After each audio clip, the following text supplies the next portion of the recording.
ፈጣሪ አምላካችንን አላህ በአይነ ስጋ ማየት ወደሱ መመልከት የጸጋዎች ሁሉ ትልቁ ጸጋ። በጀነት ውስጥ ካሉ መንፈሳዊ ጸጋዎች መካከል አንዱና ዋነኛው ከሁሉም በላጩ ጸጋ ሙስሊሞች የሚያምኑበት ምንድነው? ሩእየቱላሂ ዐዘ ወጀል ፈጣሪ አምላካችንን አላህ በአይነ ስጋ ማየት ወደሱ መመልከት የጸጋዎች ሁሉ ትልቁ ጸጋ ነው። አላህ ይወፍቀን። ዛሬ በዱንያ በምድር ዓለም ጌታ አላህን ማንም ያየው የለም። ከመላእክትም ከነቢያትም ከደጋግ የአላህ ባሪያዎች ከጂኖች አጠቃላይ አላህን ማንም ያየው የለም፣ ሊያየውም አይቻለውም ብለን እናምናለን። ቁርአን ሲናገር በሱረቱል አንዓም ምዕራፍ 6 ቁጥር 103 ላይ ላ ቱድሪኩሁል አብሳር አላህን አይኖች አያገኙትም አያዩትም፣ ወሁወ ዩድሪኩል አብሳር እሱ ግን አይኖችን ያያል ሁሉንም ያካብባል፣ ወሁወ ለጢፉል ኸቢር ለባሮቹ እጅግ በጣም ረቂቅ ሩህሩህና ሚስጥራቸውን አዋቂ አልኸቢር የሆነ ጌታ ነውና ይላል። ከዚህ አየት በመነሳት ጌታ አላህን ማንም ሊያየው አይቶም ሊያካብበው እንደማይቻል እናምናለን ማለት ነው።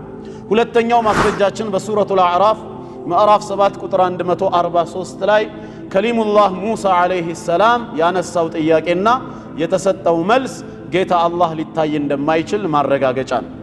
በሱረቱል አዕራፍ ቁጥር 143 ላይ ወለማ ጃአ ሙሳ ሊሚቃቲና ወከለመሁ ረቡ ሙሳም ለቀጠሯችን በመጣ ጊዜና ይላል የ40 ቀን ቀጠሮ ተቀጥሮ በሲና ተራራ ላይ የተውራትን ሕግ ይቀበል ዘንድ ከጌታው በኩል ጥሪ ቀርቦለት ነበር።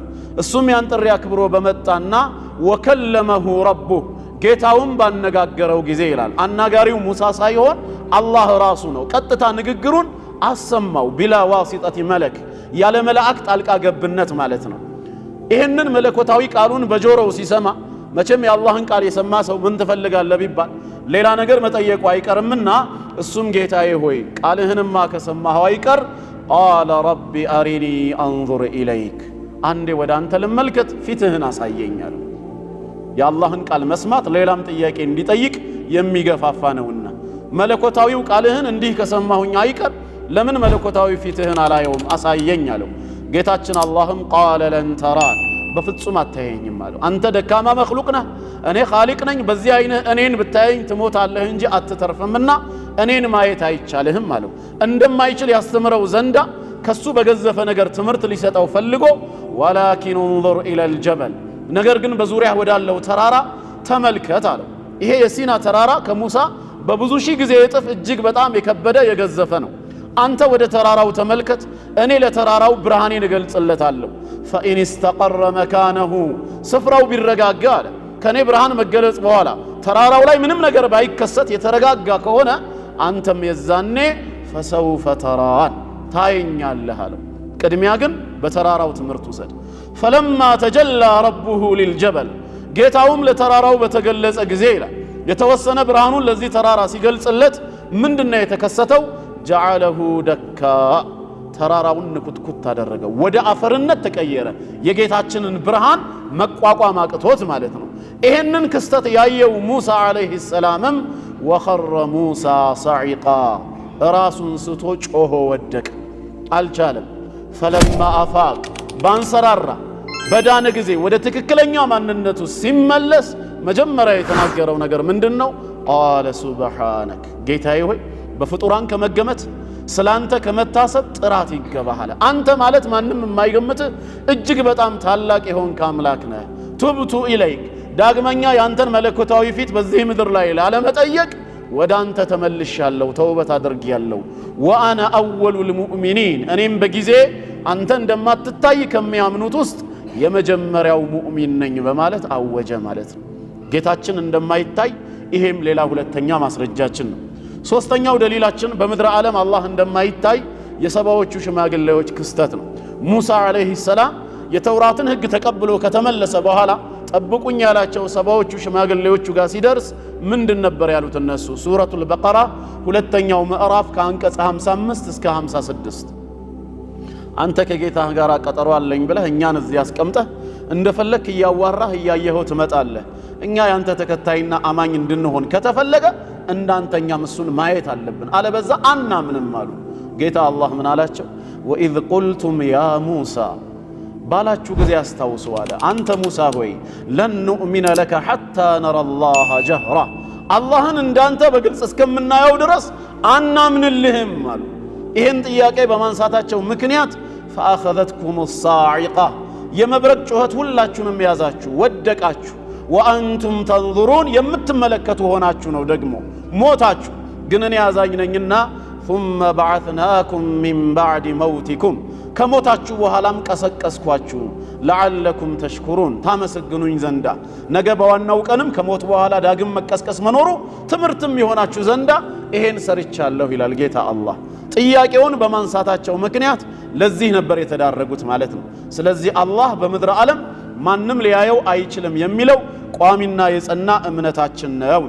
እንደዚሁም ሌላኛው ማስረጃችን በሱረቱ ሹራ 42ኛው ሱራ አንቀጽ 51 ላይ አላህ በግልጽ የተናገረው ወማ ካነ ሊበሸሪን፣ ለሰው በፍጹም አይገባውም ይላል አላህ። የነብይነትና የረሱልነትን ማዕረግ አላህ ከሰጠው ነብይ ረሱል አድርጎ ከሾመው በኋላ ነገር ግን አይገባውም። ምንድነው አይገባው? አን ዩከሊመሁላህ፣ እሱን በጋሃድ ሊያናግረው ይላል።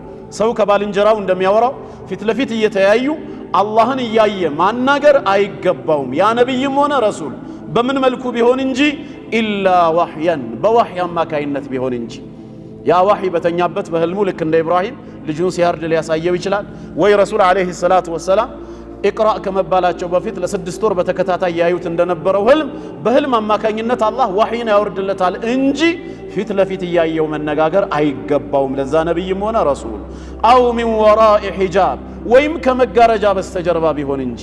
ማለትም አላህን እንዳያይ መጋረጃ ተደርጎ ቃሉን ግን ቀጥታ እየሰማ ልክ እንደ ሙሳ ህግን ይቀበል ካልሆነ በስተቀር ፊት ለፊት ማየት አይገባውም። አው ዩርሲለ ረሱላ፣ ወይም የመላእክን መልእክተኛ ወደዚህ ነብይ ወይም ረሱል ቢልክለትና ፈዩሕየ ቢኢዝኒሂ ማ የሻ፣ በፈቃዱ የሚሻውን ነገር ወደዚህ መልእክተኛ ቢያስተላልፍለት እንጂ በምንም አይነት መልኩ ፊት ለፊት ጌታውን እያየ ማናገር አይገባውም። ኢነሁ ዓሊዩን ሐኪም፣ ከሁሉ በላይ ያለ ፍጹም ጥበበኛ ጌታ ነው ይላል። ጥሩቁል ወህይ፣ የወህይ መምጫ መንገዶች እንኳን በእነዚህ 3 መንገድ ነው የተዘጋው። ያ ነብይም ሆነ ረሱል አላህን ፊት ለፊት እያየ ማናገር ተገቢው እንዳልሆነ ነው የተነገረን። እነዚህ ሁሉ ቁርአናዊ ማስረጃዎች ጌታ አላህ በፍጹም እንደማይታይ ያሳዩናል ማለት ነው። ኢማሙ ሙስሊም በሳሒሓቸውም እንደዘገቡት ነቢያችን አለይሂ ሰላቱ ወሰላምም በአንድ ሐዲሳቸው ምን ብለው ነው የተናገሩት? ተዓለሙ፣ ሁላችሁም እወቁ ተማሩ፣ አነሁ ለን የራ አሐዱን ሚንኩም ረበሁ ዐዘ ወጀል ሐታ የሙት፣ ከእናንተ ውስጥ አንድም ሰው ቢሆን ጌታውን አያይም የሞተ ቢሆን እንጂ አሉ። አላህን አይቶ በህይወት መኖር የሚችል የሚድን ማንም የለም ብለው ነግረውናል ማለት ነው። በሌላ ሐዲስ ደግሞ አቢ ሙሳ አልአሽዓሪ ረዲየላሁ ዐንሁ ባስተላለፈው ሐዲስ ቃመ ፊና ረሱሉላህ ሰለላሁ ዐለይሂ ወሰለም ቢኸምስ ከሊማት፣ 5 መሰረታዊ ቁም ነገሮችን ሊያስተምሩን በእኛ መካከል መልእክተኛው ተነሱ አለ። 5ኛው ትምህርታቸው ሒጃቡሁ ኑር አለ። በፈጣሪና በፍጡራን መካከል የተደረገው ግርዶሹ አሉ። አላህን የሚጋርደው ምንም ነገር የለም፣ እኛ እሱን እንዳናየው ማለት ነው። የተጋረደው ግርዶሽ ፊቱ ላይ ያለው አኑር ብርሃን ነው አሉ። በፊቱ ላይ ብርሃንን አድርጓል እንደ ሂጃብ። ለምን ቢያነሳውስ ምን ችግር አለው? ለው ከሸፈሁ አሉ፣ ቢገልጸው ቢያነሳው ኖሮ ይሄን ፊቱ ላይ ያለው ኑርን ቢያነሳው ኖሮ ለአሕረቀት ሱቡሓቱ ወጅሂሂ አሉ፣ የራሱ የፊቱ መለኮታዊ አንጸባራቂ ብርሃኑ ያቃጥል ነበር አሉ። ፊቱ ላይ ያለውን ኑሩን ብቻ ሳይሆን የራሱ የፊቱ አንጸባራቂ ብርሃን ያቃጥል ነበር። መንተሃ ኢለይሂ በሰሩሁ ሚን ኸልቂሂ፣ አይኑ ከፍጡራኑ የደረሰው ስፍራ ድረስ አሉ። ጌታ አላህ ሁሉን ተመልካች ነው። ፍጥረታቱ ሁሉ በሱ እይታ ስር ነው ያሉት። ያንን ኑር ከፊቱ ላይ አንስቶት ቢሆን ኖሮ የራሱ መለኮታዊ ፊቱ አንጸባራቂ ብርሃን ዓለሙን ሁሉ አቃጥሎ ይጨርሰው ነበር ነው ያሉት። አላህን አይቶ የሚድን አንድም ፍጥረት እንደሌለ በዚህ ሐዲስ መረዳት ይቻላል ማለት ነው። 3ኛው ማስረጃ አቢ ዘርን አልጊፋሪ ረዲየላሁ ዐንሁ ነቢያችንን አለይሂ ሰላቱ ወሰላም ከሌሊቱል ኢስራእ ወልሚዕራጅ መልስ ጠይቋቸው ነበር።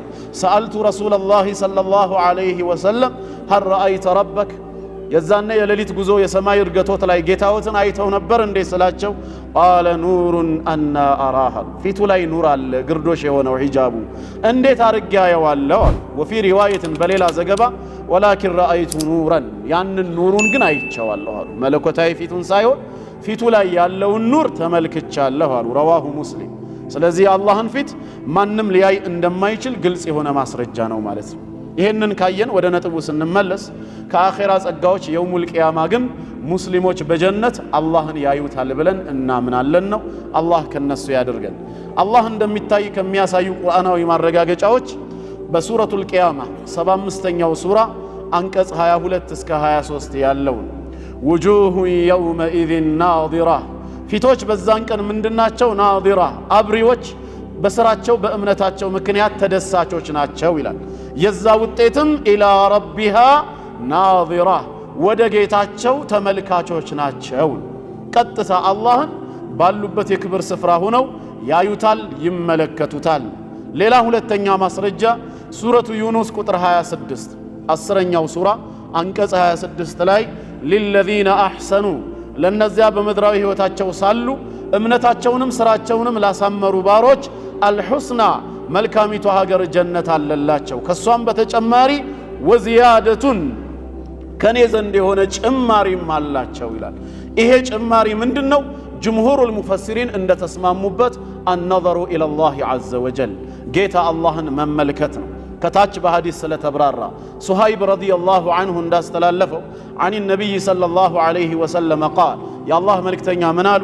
ኢዛ ደኸለ አህሉል ጀነቲ ልጀና፣ የጀነት ሰዎች በአላህ ረሕመት ጀነት የገቡ ጊዜ የቁሉ ላሁ ተባረከ ወተዓላ፣ ክብሩ ከፍ ያለው የላቀው አምላካችን አላህ ይላቸዋል፣ ቱሪዱነ ሸይአን አዚዱ፣ ተጨምርላችሁ ዘንድ የምትፈልጉት ነገር አለ ይላቸው። የገቡት ጀነት የተሟላ ኒዕማ፣ ሌላ እንጨምርላችሁ የምትፈልጉት ነገር አለ ወይ ስላቸው፣ ጨምርላችሁ ዘንድ የምትፈልጉት ነገር አለ እንዴ ይላቸዋል። የገቡት ጀነት ነው፣ ጀነት የተሟላ ኒዕማ ነው። ሌላ እንድጨምርላችሁ የምትፈልጉት ነገር አለ ወይ ሲላቸው የጀነት ሰዎች መልስ ምን ይሆናል? ፈየቁሉን አለም ቱበይድ ውጁሃና፣ ፊቶቻችንን በደስታ አላበራህልንም እንዴ? አለም ቱድኺልና አልጀነተ ወቱነጂና ሚነናር፣ ከጀሃነም እሳት አድነህንስ ጀነት አላስገባህንምን? ከዚህ የተሻለ ሌላ ምን ነገር ኑሮ ነው ጨምርልን የምንልህ? በማለት እነሱም በአግራሞት ሲመልሱ ቃል ፈየክሽፉል ሒጃብ፣ በሱና በነሱ መካከል የነበረውን ግርዶሽ ወይም ሒጃቡን ይገልጸዋል፣ ያነሳዋል። ፈማ ኡዕጡ ሸይአን አሐበ ኢለይህም ሚነ ነዘሪ ኢላ ረቢሂም ዐዘ ወጀል፣ ወደ ጌታቸው ወደ አላህ ከመመልከት የተሻለ ሌላ ምንም ኒዕማም አልተሰጣቸውም። ثم تلا ከዛም መልእክተኛው አነበቡ هذه الآية፣ ይሄንን የቁርአን አንቀጽ للذين أحسنوا الحسنى وزيادة የሚለው። ስለዚህ ያ ጭማሪ ምንድነው? ጀነት ላይ አላህን ማየት ነው። እግረ መንገድ ምን እንረዳለን? ተጨማሪ የሚባል ነገር አንዳንድ ጊዜም ከዋናው የሚበልጥ መሆኑን እንረዳለን። ቦነስ ሲባል ከመጀመሪያው ከዋናው ያነሰ የሚለውን በብዛት የለመድነው ነው። ነገር ግን ጭማሪ ከዋናው በላይም ሊሆን እንደሚችል ከዚህ መረዳት እንደሚቻል ያሳየናል። ምክንያቱም የጀነት ጸጋ አላህን ከማየት የፈለገ ቢሆን ሊበልጥ አይችልም። ምንም ጀነት ውብ ብትሆንም መኽሉቅ ከመሆን የምትዘል ስላልሆነች ማለት ነው። የጀነት ፈጣሪ የሆነውን አላህን ማየት ግን ከጀነትም በላይ ነው። እንደዚሁም ኢማሙ ዳሪሚ በሱነናቸው እንደዘገቡት አብዱላህ ኢብኑ ዑመር ረዲየላሁ ዐንሁማ ከነቢያችን ዐለይሂ ሰላቱ ወሰላም ሰማሁ እንዳለው ምን ይላሉ መልእክተኛው?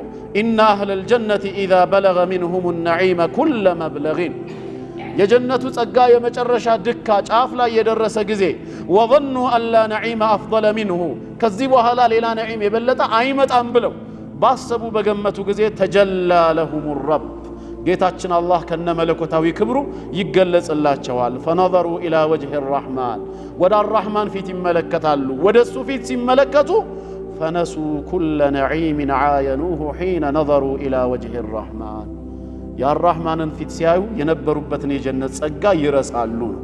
የጌታ አላህ ፊት ጀነትን ጭምር የሚያስረሳ ነው። እንደሱ መለኮታዊ ፊት ምንም ያማረ የለም። አላህ እሱን ለማየት ይወፍቀን። ኢማሙ አሕመድ በሙስነዳቸው፣ ነሳኢ እንደዚሁም በሱነናቸው፣ ኢብኑ ሒባንም በሰሒሓቸው እንደዘገቡት ከነቢያችን ዐለይሂ ሰላቱ ወሰላም ዱዓዎች መካከል አንዱ ምንድን ነበር?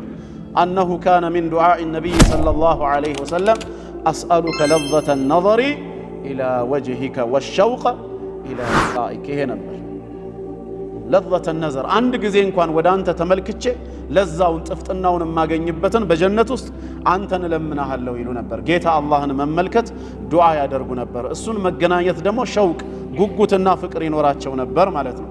እንዲሁም በሌላ ሐዲስ ጀሪር ብን ዓብድላህ እንደተናገረው كنا جلوسا عند النبي صلى الله عليه وسلم كالله ملك تنياغر باند ليلة تسبسبن كوچ بلن سال إذ نظر إلى القمر ليلة البدر باسرارات باسرا مستنياو كان ሙሉ ሆና ወደምትወጣው ወደ ጀነት ወደ ጨረቃ የአላህ መልእክተኛ ሲመለከቱ فقال እንዲህ አሉ إنكم سترون ربكم كما ترون هذا ይህንን ጨረቃ ባላችሁበት ስፍራ ሆናችሁ አጭሩ በረጅሙ ሳይቀና ቀጭኑ በወፍራሙ ከለልከኝ ሳይል ባላችሁበት ስፍራ ሆናችሁ ጨረቃውን እንዳያችሁት ነገ በጀነትም በክብር ስፍራችሁ ሆናችሁ ጌታችሁን ታያላችሁ አሉ لا تضامون في رؤيته እሱን በማየት መጎዳዳት ወይ መገፋፋት ወይ መጨናነቅ የሚባል ነገር ፈጽሞ የለም ነው ሁሉም ባለበት የክብር ስፍራ ጌታውን ያያዋል ብለው መልእክተኛው ተናገሩ ነገር ግን ለማየት ምንድነው መስፈርቱ ካላችሁ فإن استطعتم እንግዲያው እስከቻላችሁ ألا تغلبوا على صلاة قبل طلوع الشمس وقبل غروبها ፀሐይ ከመውጣቷ በፊትና ፀሐይ ከመጥለቋ በፊት ባሉት ሰላቶች አምስት ወቅት ሰላት ዑሙመን በተለይ ፈጅርና ዐስር ደግሞ ኹሱሳን በእነዚህ ሰላቶች ላይ እንዳትሸነፉ ፈፈዓሉ ይሄን ተግብሩ አምስት ወቅት ሰላት ላይ ቋሚ ተሰላፊ ከሆናችሁ ፀሐይ ከመውጣቷ በፊት መግሪብ ዒሻና ፈጅር አለ ከመግባቷ በፊት ዙህርና ዐስር አለ በተለይ ደግሞ ከመውጣቷ በፊት ፈጅር አለ ከመግባቷ በፊት ዐስር አለ በእነዚህ ማትሸነፉ ከሆነ ያለ ምንም ጥርጥር ታዩታላችሁ ነው በሌላ ሐዲስ እንደተነገረው خمس صلوات كتبهن الله على العباد فمن أتى بهن فله عند الله عهد أن يدخله الجنة አምስት ወቅት ሰላት አላህ በባሮቹ ላይ ግዳጅ ያደረገው ነው በአግባቡ ያመጣቸው የፈጸመ ሰው አላህ ጀነት ሊያስገባው ቃል ኪዳን አለው ነው ከዛ ይሄንን አሉና መልእክተኛው ثم قرأ لما مساكريانت قروا وسبح بحمد ربك ጌታህን ከማመስገን ጋር አጥራው ወይም ለርሱ ስገድለት قبل طلوع الشمس وقبل غروبها ፀሐይ ብቅ ከማለቷና ከመግባቷ በፊት رواه الجماعه صحيحينم አራቱም ሰነኖች ሙስነድ ኢማሙ አህመድም ላይ ያለ صحيح ሐዲስ ነው ማለት ነው አንደኛው ኒዕማ አላህን በጀነት ማየት ነው ግልጽ ነው አይደል ወደ ሁለተኛው ኒዕማ ከመግባታችን በፊት እዚህ ላይ ተጨማሪ ሐሳብ ማከለው ምንድነው አላህ ወፍቋቸው በረህመቱ ጀነት የገቡ ሰዎች አላህን ያዩታል ብለን ብናምንም من غير إدراك ያለምንም ማካበብ ነው ሚለውንም አብረን መጥቀስ አለብን አንድን ሰው ስትመለከተው ከራስ ጸጉሩ እስከ ግር ጥፍሩ ሙሉ ማንነቱን በአይኔ ማየት ይችላልው ትላለህ ለምን የሰውየው ውስንነት ያንተ አይን የማየቱ ስፋት ሰውየውንም ሌላውንም ነገር ማካበብ ስለሚችል የጀነት ሰዎች ጌታ አላህን ቢመለከቱትም እሱ በፈቀደላቸው ልክ እንጂ አላህን ሙሉ በሙሉ ማየት ይችላልው የሚል አንድም መخلوቅ የለም من غير إدراك ያለ ምንም ማካበብ ነው ቁርአን በሱረቱ አልአንዓም ቁጥር 103 ላይ እንደተናገረው لا تدركه الابصار ነው ማለት ኢድራክ ማለት الإحاطة بالشيء ማለት ነው አንድ ነገር ማካበብ ማለት ነው በአንተ ቁጥጥር ስር ማድረግ አላህን አካቦ ማየት የሚችል መخلوቅ የለም አላህን አካቦ ለማየት ለጌታ አላህ ከዚህ እስከዚህ የሚባል ልኬት ያስፈልገዋል ይሄን ልኬት ማን ነው ሊነግረን የሚችለው አብዱላህ ኢብኑ አባስ رضي الله عنهما من دنيالو لو أن السماوات السبع والأرضون السبع في كف الرحمن سبات سمايات وفرتون قريبا عند حديث እንደተነገረው 500 ዓመት ያስኬዳል ነው የተባለው ያ አንድ ሰማይ ውፍረት በኪሎሜትር ሳይሆን በጊዜ ነው የተለካው 500 ዓመት የሚያስኬድ ርቀት አለው ስፋቱ ሳይገለጽ ሰባት ሰማይ አንድ ላይ ሲደራረቡ ስንት ሊገባ ነው ይሄ ስፋትና ውፍረት እንደገና ደግሞ ሰባት ምድር ሲጨመሩ እነዚህ ሰባት ሰማይና ሰባት ምድር في كف الرحمن الرحمن መዳፍ ላይ ቢቀመጡ ኖሮ አለ በጌታችን መለኮታዊ እጅ ላይ ቢያርፉ ኖሮ ከእጁ ትልቀት የተነሳ ሰባት ሰማይ ሰባት ምድር የሚኖራቸው ድርሻ ኢላ ከخردلة في يد احدكم ባንዳችሁ መዳፍ ላይ እንደተቀመጠ የጎመን ዘር ፍሬ ነበር የሚሆኑት አለ የጎመን ዘር ፍሬ እኛ መዳፍ ላይ ቢቀመጥ ከመዳፋችን ስፋት አንፃር ምንም የሚይዘው ቦታ የለም ሰባት ሰማይና ሰባት ምድር አርራህማን እጅ ላይ ቢቀመጡ ድርሻቸው እንደ ጎመን ዘር ፍሬው ነው እንዲህ አይነቱን ታላቅ ጌታ ሰማያትና ምድርን እንደ ጎመን ዘር ፍሬ በእጁ ያደረገ አምላክ እኛ ከሰማይና ከምድር ስንት ጊዜ የምናንስ ፍጥረቶች በየትኛው አይናችን ነው እሱን አካበን የምናየው ራሱ በፈቀደው መልኩ የጀነት ሰዎች ጌታቸውን ያዩታል እንጂ አካበነዋል ማለት በፍጹም የሚታሰብ አይደለም ግልጽ ነው ጌታ አላህን ማንንም ሊያካብብ በምንም አይነት መልኩ አይቻልምና ማለት ሁለተኛው ኒዕማ ላይ እንሄድ አንደኛው ጸጋ ይሄ ነው እስላም ያስተማረን መንፈሳዊ ጸጋ ሌላውስ ምን ጸጋ አለ በጀነት ውስጥ ወደ ስጋ ጸጋ ከመግባታችን በፊት ከተባለ የአላህን ውዴታ ማግኘት ሌላው መንፈሳዊ ጸጋ ቁርአን በብዙ ስፍራ ላይ ይናገራል ላመኑ ሰዎች በሱረቱ አሊ ኢምራን ቁጥር 15 ላይ አስቀድሞ አላህ የዱንያን ጸጋዎች ለሰው ልጅ የተሸለሙትን ነገር ከዘረዘረ በኋላ 15ኛው ላይ ግን ምን ይላል? ቁል በላቸው ለነዚያ ላመኑት ደግሞ አኡነቢኡኩም ቢኸይሪን ሚን ዛሊኩም አሁን ለናንተ ከተወሱት ከዱንያ ጸጋዎች የተሻለ የሆነውን ደግሞ ልንገራችሁ በላቸው ለነማን للذين اتقوا ለነዚያ ጌታቸውን ለሚፈሩ عند ربهم እጌታቸው ዘንድ ምን አላቸው? جنات تجري من تحتها الأنهار ከስሮቿ የተለያየ አይነት ጅረት የምትፈስባት የሆነች የጸጋ ገነት አለላቸው خالدين فيها በውስጧም ዘውታሪ ናቸው وأزواج مطهرة ንጹህ የተደረጉ ሚስቶችም አሏቸው ورضوان من الله ከጌታ አላህ ዘንድ የሆነ ውዴታም አለላቸው ይላል። አላህን ከማየት በተጨማሪ የጀነት ሰዎች የጌታ አላህን ውዴታ ይጎናጸፋሉ፣ የእርሱን ውዴታ ያገኛሉ ነው። ይሄም ምንድነው? ትልቅ ኒዕማ ነው። በሌላም ስፍራ እንደዚሁ በሱረቱ ተውባ ቁጥር 20 እና 21 ላይ الذين آمنوا وهاجروا وجاهدوا في سبيل الله በአላህ ያመኑ በእምነታቸው ምክንያት የተሰደዱ በአላህ መንገድ ጠላትን የታገሉ بأموالهم وأنفسهم بنفساتቸውና በገንዘባቸው أعظم درجة عند الله الله ዘንድ ያላቸው ክብርና ደረጃ እጅግ የተለቀ ነው وأولئك هم الفائزون ፍላጎታቸውን የሚያገኙ የሚድኑ እነሱ ናቸው يبشرهم ربهم ጌታቸውም ያበስራቸዋል برحمة منه ورضوان ከሱ በሆነው እዝነትና እንዲሁም ውዴታው አላህ ውዴታውን በእነሱ ላይ እንደሚያሰፍን ያበሽራቸዋል وجنات لهم فيها نعيم مقيم የማይቋረጥ ዘውታሪ የሆነ የጀነት ጸጋንም በውስጡ አላህ አዘጋጅቶላቸዋል ይላል። የሱ ውዴታ መኖሩ ምንም ሸክ የለውም ነው። ሶስተኛ ያው በዊትር እንድናቆመው ሱረቱ ተውባ ቁጥር 72ም ላይ وعد الله የማያፈርሰው የሆነ የተስፋ ቃል ኪዳንን ለአማኝ ባሪያዎቹ ገባላቸው المؤمنين والمؤمنات ለምእመናን ወንዶችም ሴቶችም جنات تجري من تحتها الأنهار خالدين فيها ومساكن طيبة في جنات عدن بجنة عدن ውስጥም እንደዚሁም ጥሩ የሆኑ መኖሪያዎችን ቃል ገብቶላቸዋል ورضوان من الله أكبر ከአላህ ዘንድ የሆነ ውዴታ ከነዚህ ሁሉ ጸጋዎች እጅግ የተለቀ ነው ذلك هو الفوز العظيم እንዲህ አይነቱን ጸጋ ደግሞ ማግኘት ታላቅ የሆነ ስኬት ደስታ ነው ይላል። ስለዚህ ጌታችን ውዴታውን በአማኝ ባሪያዎቹ ላይ በጀነት እንደሚያፈስ ይሄ ይነግረናል ማለት ነው። ሐዲስ ላይም እንደዚሁ ቡኻሪና ሙስሊም እንደዘገቡት አቢ ሰዒድ አልኹድሪ ረዲየላሁ ዐንሁ እንዳስተላለፈው قال رسول الله صلى الله عليه وسلم إن الله تبارك وتعالى يقول لأهل الجنة الله لجنة ሰዎች ምን ይላቸዋል ሲጠራቸው ያ አህለ الجنة እናንተ የጀነት ነዋሪዎች ሆይ فيقولون لبيك ربنا وسعديك ይላሉ።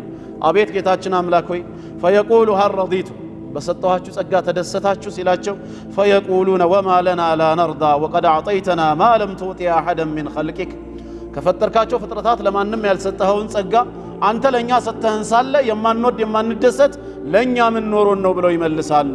فيقول انا اعطيكم افضل من ذلك አሁን ደግሞ ከዚህ የበለጠ ጸጋ ልሰጣችሁ ነኝ ይላቸዋል አላህ። እነሱም ቃሉ ይላሉ ያ ረብ ጌታችን ሆይ واي شيء افضل من ذلك እስካሁን ካለንበት የጀነት ጸጋ ምን የበለጠ ነገር ኑሮ ነው ደግሞ ሌላ የምትሰጠን ሲሉ فيقول احل عليكم رضواني ውዴታዬን በእናንተ ላይ አሰፍነዋለሁ فلا اسخط عليكم بعده ابدا ከዚህ በኋላ ለዘላለም በእናንተ ላይ አልቆጣም ይላል። አላህ ከነሱ ያርገን። ዱንያ ላይ በወንጀላችን በክህደት ምክንያት የአላህ ቁጣ የሚሰፍርባቸው ትውልዶች፣ ግለሰቦች፣ ቡድኖች ይኖራሉ። የጀነት ሰዎችን ግን ውዴታዬን በእናንተ ላይ አሰፍናለሁ ለዘላለሙ አልቆጣም ነው የሚላቸው ማለት ነው።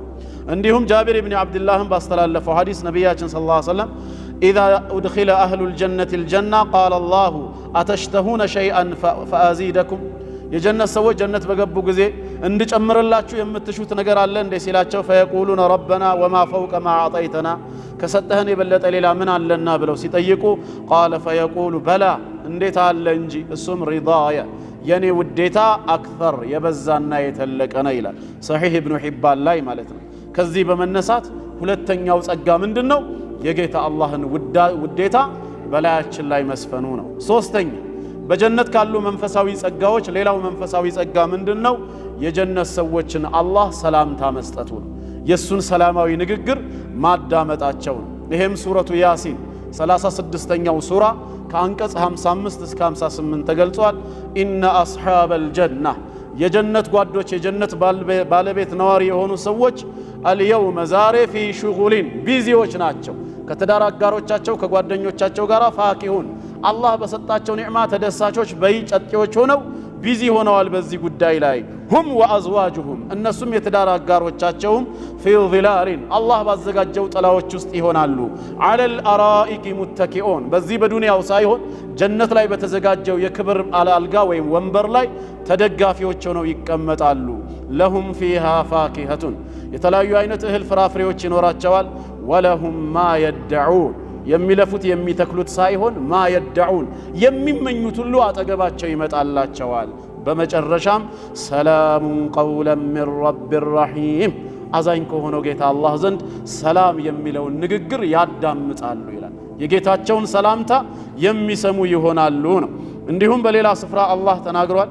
በሱረቱል ኢስራእ ቁጥር 19 ላይ መን ካነ ዩሪዱ ልዓጅለተ እቺ ለመጥፋት የተቻኮለችዋን የዱንያን ህይወት አጭሯን የሚፈልግ የሆነ ሰው አጀልና ለሁ ፊሃ ማ ነሻኡ ሊመን ኑሪድ ለምንሻው ሰው የምንሻውን ያክል እናቻኩለለታለን ከዱንያ ድርሻውን እንሰጠዋለን ثم جعلنا له جهنم يصلاها ከዛም በክህደቱና በአመፁ ምክንያት ጀሃነምን እንደዚሁ ደግሞ የሚገባ ማረፊያው እናደርግለታለን መዝሙመን መድሑራ የተወቀሰ የተዋረደ ብናኝ ሆኖ ይገባታል ومن أراد الآخرة وسعى لها سعيها አኺራን የፈለገና ለሷ ተገቢውን ልፋት በእምነትና በመልካም ስራ የለፋ ሰው ደግሞ وهو مؤمن እሷ ማኝ ከሆነ فأولئك كان سعيهم مشكورا በጌታው ዘንድ ስራው በጠቅላላ የተመሰገነ ይሆናል የአላህን ሰላምታ ምስጋናውን ማዳመጥ በሱረቱ አልኢንሳን 76ኛው ሱራ ቁጥር 22 ላይ إن هذا كان لكم جزاء وكان سعيكم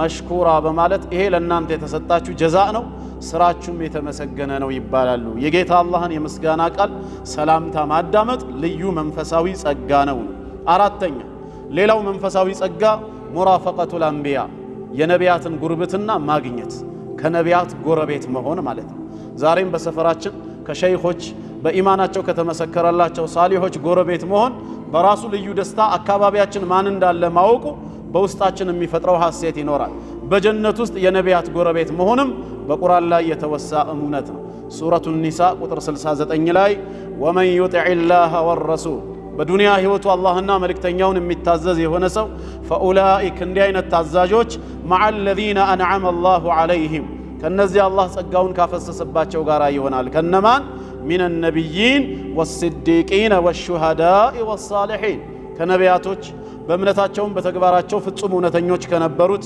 እንዲሁም ለዲን አልእስላም ብለው ህይወታቸውን ከሰው ሰማዕታቶች ከደጋግ አላህ ባሪያዎች ጋር አብሮ ይሆናል وحسن اولئك رفيقا ከነዚህ ጋር መወዳጀትና መጎራበት ምንኛ አማረ ይላል አላህ የነቢያትን ጉርብትና የሳሊሆችን የሹሃዳ የሰማዕታትና የእውነተኞችን ጉርብትና ማግኘት ትልቅ መንፈሳዊ ጸጋ ነው አምስተኛ ሌላው በጀነት ውስጥ ምን አይነት መንፈሳዊ ጸጋ አለ ከተባለ ቤተሰቦችን ማግኘት ዛሬ በዱንያ ላይ ከቤተሰቦች ጋር በትዳር አማካይነት ወይንም ደግሞ በሞት ወይንም በሥራ ሰበብ ወይም በሌላ ምክንያት ሰው ተበታትኖ በተለያየ ስፍራ ይኖራል እየተነፋፈቀ ሳይገናኝም በዛው ሞት ሚለየዋል በእምነት መስመር ውስጥ ግን አንድ ሆነው በእስላም ላይ ከሞቱ አላህ ሙሉ ቤተሰቡን በጀነት ሊያገናኛቸው ቃል ገብቷል ቤተሰቦች ዱንያ ላይ አንድ ቤት ውስጥ እንደነበሩ በጀነት ውስጥም ይገናኛሉ ይሄ የአላህ ቃል ኪዳን ነው መስፈርቱ ግን ሁሉም ሙስሊም ሆኖ መሞቱ ነው ይህን በተመለከተ ብዙ ቁርአናዊ ማረጋገጫዎች አሉ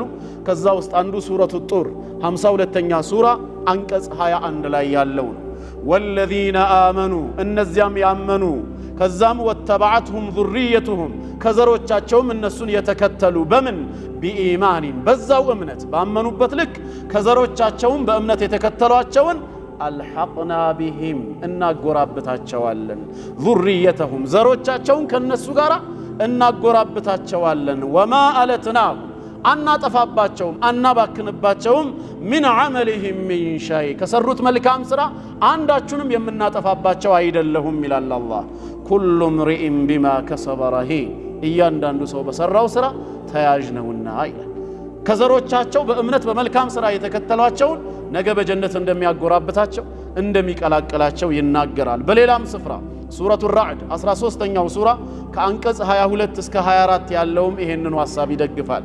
ወለዚነ ሰበሩ እነዚያ በእምነታቸው ምክንያት የሚመጣባቸውን ፈተናና መከራ በትዕግስት የተቋቋሙ ሰዎች ኢብቲጋአ ወጅህ ረቢሂም የጌታቸውን ፊት በመፈለግ ወአቃሙ ሶላት ደንቡንና ስርዓቱን ጠብቀው የሚሰግዱ ወአንፈቁ ሚማ ረዘቅናሁም ሲረን ወዓላኒያ ከሰጠናቸው ሲሳይ ግዳጅ የሆነውንም ዘካ ይሁን ወይም ተወዳጅ የሆነውን ሰደቃ በሚስጥርም በግልጽም የሚመጸውቱ የሆኑ ወየድረኡነ ቢልሐሰነቲ ሰይአ መጥፎ ነገርም በቃልም ሆነ በተግባር ሲፈጸምባቸው በምትኩ በመልካም የሚገፈትሩ የሆኑት ኡላኢከ ለሁም ዑቅበ ዳር መልካሚቱ ሀገር ጀነት ለነሱ መመለሻቸው ነች።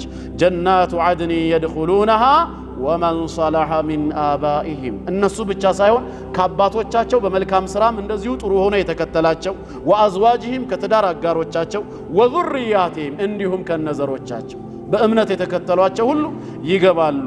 ወልመላኢከቱ የድኹሉነ ዐለይሂም ሚን ኩሊ ባብ ከየደጃፉ ሁላ መላእክትም በነሱ በኩል ይገቡና ሰላሙን ዐለይኩም የአላህ ሰላም በእናንተ ላይ ይሁን ቢማ ሰበርቱም ይኸው በመታገሳችሁ ምክንያት ይህን ጸጋ አገኛችሁ ፈኒዕመ ዑቅበ ዳር ይሏቸዋል። ቤተሰባዊ ግንኙነት በጀነት ውስጥ እንዳለ ማረጋገጫ ነው።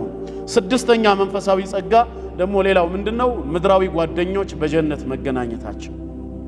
ይሄ ጓደኝነት በትምህርት ቤት ወይ በስራ ወይ በሰፈር የተመሰረተ ሳይሆን በላኢላሃ ኢላላህ መንገድ የተገናኙ የአንድ መስጂድ ጀማዓ ሆነው ወዳጆች የነበሩ ሰዎች ትዳሩም ስራውም ሞቱም የተለያየ ሁኔታ ዛሬ ዱንያ ላይ ቢለያቸውም በአንድ መስመር እስከ መኖሩ ድረስ የተናፈቁ ወዳጆች ሁሉ ጀነት ይገናኛሉ። ጭራሽ መገናኘት ብቻ አይደለም፣ በክብር ወንበር በክብር ጠረጴዛ ላይ በዙሪያ ቁጭ ብለው ስለ ዱንያ ህይወታቸው ያወጋሉ። ዱንያ ላይ የነበሩ ወዳጆች አጥማሚዎች እነማን እንደነበሩ፣ ሊያጠሟቸው እንዴት እንደቀረቡ፣ አላህ እንዴት እንደደረሰላቸው ያን ጸጋ ያወሳሉ። ከዚህ በላይ ምን ኒዕማ አለ? ከወዳጆች ጋር መገናኘት። አላህ ከነሱ ያርገን። ይሄንንም አላህ ሱረቱ ሳፋት ላይ በግልጽ ነግሮናል። 37ኛው ሱራ ከአንቀጽ 50 እስከ 51 ፈአቅበለ ባዕዱሁም ዐላ ባዕድ የተሳአሉን ከፊላቸው ከከፊሉ ጋር የሚጠያየቁ ሲሆኑ ፊት ለፊት የተቀጣጩ ይሆናሉ። ከመካከላቸውም ቃለ ቃኢሉን ሚንሁም ይሄ ሁሉ ጀነት ውስጥ ነው። አንደኛው ተናጋሪ ከነሱ ውስጥ ይላል እናንተ አታውቁም እንዴ ኢኒ ካነ ሊ ቀሪን አንድ መጥፎ ቁራኛ ጠማማ የሆነ ሰው እኮ ዱንያ ላይ ነበረ፣ ምንም የማይፋታኝ ነበረ። ጭራሽ ምን እንደሚለኝ አታውቁም ነበር? የዛኔ የቁሉ አኢነከ ለሚነል ሙሰዲቂን እውነት ከሞትን በኋላ አፈር ሁነን በስብሰን አጥንታችን ወደ አፈርነት ከተቀየረ በኋላ ዳግም እንቀሰቀሳለን ብለው ከሚያምኑት ተስዲቅ ከሚሉት አንተ ነህ እንዴ ብሎ እኔን ለማጠራጠር ይጠይቀኝ ነበር። አኢዛ ሚትና ወኩና ቱራበን ወዒዛማ እኛ ከሞትንና የበሰበሰ አጥንትና አፈር ከሆን በኋላ አኢና ለመዲኑን ዳግም ተቀስቅሰን በጌታችን የፍርድ ሚዛን ሂሳብ የምንደረግ የምንተሳሰብ ነን ወይ በማለት ታምናለህ እንዴ ብሎ ሊያጠመኝ እኮ የሚቀርብ አንድ መጥፎ ቀሪን ነበር። ቃል ከዛም ምን ይላል? ሀለ አንቱም ሙጠሊዑን ታዲያ ተመልክታችኋል እንዴ ወደዛ? ፈጠለዐ ብቅ ብሎ ሲያየው ፈረአሁ ፊ ሰዋኢል ጀሒም በጀሃነም አዘቅት ውስጥ ያካሃደ የነበረው ለማጥመም የሞከረው ሲሰቃይ ይመለከተዋል። ቃል የዛልኔ ምን ይላል? ተላሂ በጌታዬ በአላህ እምላለሁ ኢንኪተ ለቱርዲን እኔንም እኮ እዚህ ከሚቀርቡት ልታደርገኝ ልታሳስተኝ በጣም ቀርበህ ነበር። ወለውላ ኒዕመቱ ረቢ የጌታዬ ጸጋ የዛኔ ባይደርስልኝ ኖሮ ለኩንቱ ሚነል ሙሕደሪን እንዳንተ ቅጣትን ከሚቀርቡት በጀሂም እሳት ውስጥ ከሚሰቃዩት ሆን ነበር። አፈማ ነሕኑ ቢመይቲን ታዲያ ከዚህ በኋላ እኛ ምን ሞትነንን? ኢላ መውተተነል ኡላ ያቺ የመጀመሪያዊቷ ዱንያ ላይ የሞትናትን እንጂ ሌላ መች እንሞታለን? ወማ ነሕኑ ቢሙዓዘቢን በጌታችንም ቸርነት የምንቀጣ ሰዎች አይደለንም በማለት ፊት ለፊት የተቀጣጩ ሆነው ስለ ዱንያ ጸጋ አጥማሚዎች እነሱን ለማጥመም እንዴት እንደሞከሩ አላህ በጸጋው እንዴት እንደደረሰላቸው መንፈሳዊ ወጋቸውን ያወጋሉ። ይሄንን ነገር መቋደስ ከናንተ ደግሞ የፈለገ አለ ጌታ አላህ ሊሚስሊ ሃዛ ፈሊያዕመሊል ዓሚሉን ሰሪዎች ይስሩ ይልፉ አለ። የቻላችሁትን ያህል ከለፋችሁ እኔ አግዛችኋለሁ፣ በጀነትም ከምትፈልጉት ወዳጅ ጋር አገናኛችኋለሁ እያለ ነው። ይሄ የጀነት ጸጋ ነው። ሰባተኛ ሌላው ጸጋ በጀነት ውስጥ እርስ በርስ መጣላት፣ ጠላትነትና ጥላቻ የሚባለው ሙሉ በሙሉ ከልብ ይወገዳል። ዱንያ ላይ ምንም ወንድማሞች ብንሆን ተዋደንም ተፋቅረንም እየተጋገዝን የተወሰነ ያህል ጊዜ ብንቆይ በመሃል መጣላት መጠላላት አለ አይቀርም። ነገር ግን በጀነት ውስጥ ይሄ ሁሉ ይሰረዛል ይላል ቁርአን በብዙ የቁርአን ክፍሎች ላይ። ከዛ ውስጥ አንዱ ሱረቱል አዕራፍ ቁጥር 42 እስከ 43 ነው። ወለዚነ አመኑ ወዐሚሉ ሷሊሓቲ لا نكلف نفسا إلا وسعها نفسن كاقموا بلاين يا لاسقدداتمنا እነዚያ ያመኑና መልካም ሥራ የሰሩትን ኡላኢከ አስሐቡል ጀነቲ ሁም ፊሃ ኻሊዱን በውስጧ ዘውታሪ ሲሆኑ የጀነት ጓዶች አደርጋቸዋለሁ ይላል አላህ ወነዛዕና ማ ፊ ሱዱሪሂም ሚን ግል በደረቶቻቸው ልባቸው ውስጥ የነበረውን ግል ሕቅድ በወንድም ላይ ጥላቻ ምቀኝትን ነዛዕና መዘን እናወጣዋለን እናስወግደዋለን ያለው ስለዚህ ጀነት ውስጥ ይሄ ጥላቻ የሚባል ነገር ፈጽሞ አይኖርም ሌላም ስፍራ ሱረቱ አልሂጅር 15ኛው ሱራ ከ45 እስከ 48 ኢነል ሙተቂነ ፊ ጀናቲን ወዑዩን ادخلوها بسلام آمنين ونزعنا ما في صدورهم من غل إخوانا ልክ ያንድ አባት ልጆች ወንድማሞች እናረጋቸዋለን ደረታቸው ውስጥ ያለውን ምቀኝነት ጥላቻ በማውጣት ነው የሚለው ማለት ነው በሌላም ስፍራ እንደዚሁ ይሄው ራሱ ይናገራል ነብያችን ሰለላሁ ዐለይሂ ወሰለም ቡኻሪና ሙስሊም በዘገበው ዘገባ ከአቢ ሁረይራ እንደተላለፈው ምን ብለዋል አወሉ ዙምረቲን ተድኹሉል ጀና መጀመሪያ የሚገቡ ግሩፖች ወይም ጭፍራዎች ከሳቸው ኡመት አላ ሱረቲል ቀመሪ ለይለቱል በድር እንደ 14 ወይ እንደ 15ኛው ቀን ጨረቃ ሙሉ ሆነው ያበሩ ሆነው ነው የሚገቡት ማለት ነው ከዛ ከነሱ ተከትለው የሚገቡት ደግሞ እንደ ከዋክብት የደመቁ ይሆናሉ አሉና ወደ ነጥቡ ሲመለሱ ቁሉቡሁም ልቦቻቸው አላ ቀልቢ ረጁሊን ዋሂድ ልክ እንደ አንድ ሰው ልብ ነው የሚሆነው የሁሉም ማለት ነው በመሐከላቸው ምን የለም ላ ኢኽቲላፈ በይነሁም እርስ በርስ ግጭት የለም ወላ ተባጉድ መጠላላት ጥላቻ የሚባል ነገር የለም አሉ በጀነት ውስጥ ጥላቻ ጠላትነት የሚባል አለመኖሩ ከመንፈሳዊ ጸጋ አንዱ ነው